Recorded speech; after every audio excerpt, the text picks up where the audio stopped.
بسم اللہ الرحمن الرحیم۔ شروع کرتا ہوں اللہ کے نام سے جو بڑے مہربان نہایت رحم والے ہے۔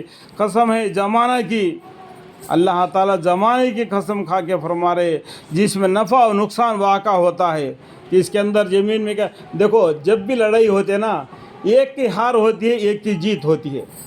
اسی طریقے سے دنیا میں ہم انسان آ گئے نا، اس میں کوئی اچھا ہوتا ہے کوئی برا ہو جاتا ہے، دو طریقے کے ہو جاتے ہیں۔ اس لیے اللہ تعالیٰ زمانے کی قسم کھا کے فرما رہے تاکہ تم اس طریقے سے مت ہونا تو ہارنے والے کے جیسا، دو دنیا میں کافر کے جیسا نہیں ہونا۔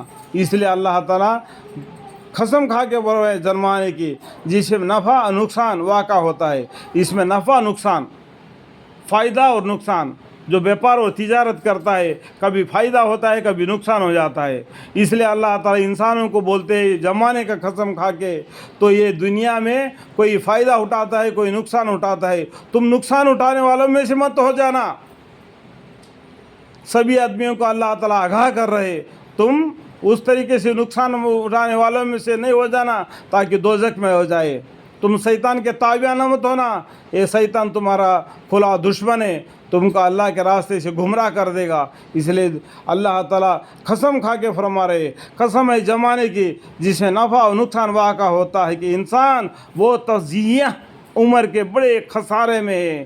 اتنا عمر اللہ تعالیٰ نے دے دیا، اتنا عمر میں بھی اس نے اللہ کو نہیں جانا، اللہ کو نہیں پہچانا۔ سبحان اللہ کیا ہے، الحمدللہ کیا ہے، اللہ اکبر کیا ہے، وہ نہیں جانا۔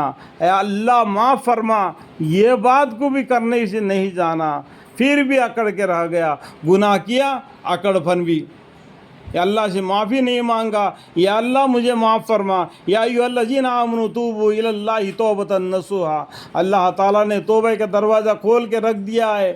جو آدمی کتنا بھی کافر ہوگا، کتنا بھی گنہگار ہوگا، زمین پیر سے لے کے سر تک پورا گناہ میں ڈوبا ہوگا، پھر بھی اللہ کے سامنے توبہ استغفار کرے گا، اللہ تعالیٰ معاف کرنے والا بڑا غفور الرحیم ہے۔ مگر جو لوگ ایمان لائے اور انہیں اچھے کام کیے، یہ کمال ہے، اور ایک دوسرے کو اعتقاد حق پر قائم رہنے کی فرمائش کرتے رہے۔ یعنی جو آدمی اچھے کام بھی کرتا ہے دوسرے آدمی کو برے کاموں سے منع کر دیتا ہے۔ دیکھو ہم کیا کرتے ہیں، اچھے کام کرنے کے لیے بلاتے ہیں لیکن برا کام کرنے سے منع نہیں کرتے، تو اس کو سب سے پہلا برا کام کرنے سے منع کر دو، وہ اپنے آپ اچھے کام میں سے آ جائے گا۔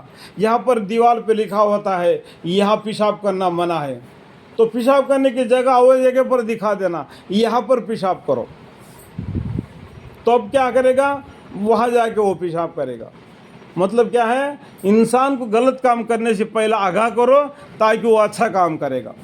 سمجھ میں آئے گا، میں اداہرن دے دیا، یہ بات قرآن میں نہیں، آپ کو سمجھانے کے لیے میں نے اپنا دل سے لگا رہا۔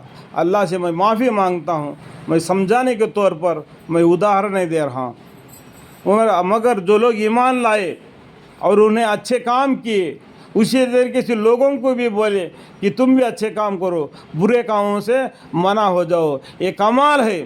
اور یہ وہ ایک دوسرے کو اعتقاد حق پر قائم رہنے کی فرمائش کرتے ہیں۔ حق بات پر ہمیں قائم رہنا، ایک اللہ کی عبادت کرنا، اللہ کے سوا دوسرے کی عبادت نہیں کرنا۔ دین اسلام کیا ہے، اس کے اندر جو بدعت ہے وہ نہیں لانا۔ دین اسلام کو سمجھنا کے لیے ہم کو بخاری شریف کو پڑھنا، قرآن کو پڑھنا، بہشت زیور کو پڑھنا، فضائل اعمال کو پڑھنا اور قصص الانبیاء پڑھنا، اس سے آپ کو معلوم پڑ جائے گا حق کیا ہے باطل کیا ہے۔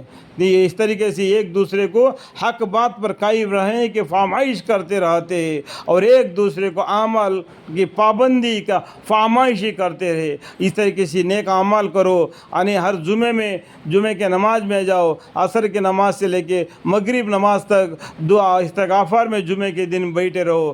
جمعے کے دن تمہاری دعا قبول ہونے کی ہے۔ جمعے کے فجر کی نماز کے پہلے مسجد میں جاؤ، جمعہ کی نماز کے لیے اذان دیتا ہے، پہلے مرتبہ مسجد میں جانے والے ہو جاؤ۔ آج کل کیا ہے، سب کو معلوم ہے 1:30 بجے نماز ہو جاتا ہے کہ اس سے 10 منٹ پہلے جاتے ہیں، پھٹا وضو بنا لیتے ہیں اور نماز ہو گیا۔ دعا کب مانتا بڑے بھائی، دعا مانگ لے رے بھائی، دعا مانگ. دعا مانگنے کے ساتھ ہی مسجد خالی. وہی بوڑھے رہ جاتے ہیں جو ہمیشہ نماز پڑھنے والے. یہ حال ہے مسلمانوں کی.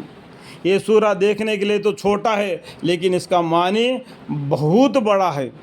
بسم اللہ الرحمن الرحیم. والعصر ان الانسان لفی خسر الا الذین آمنوا وعملوا الصالحات وتواصوا بالحق وتواصوا بالصبر.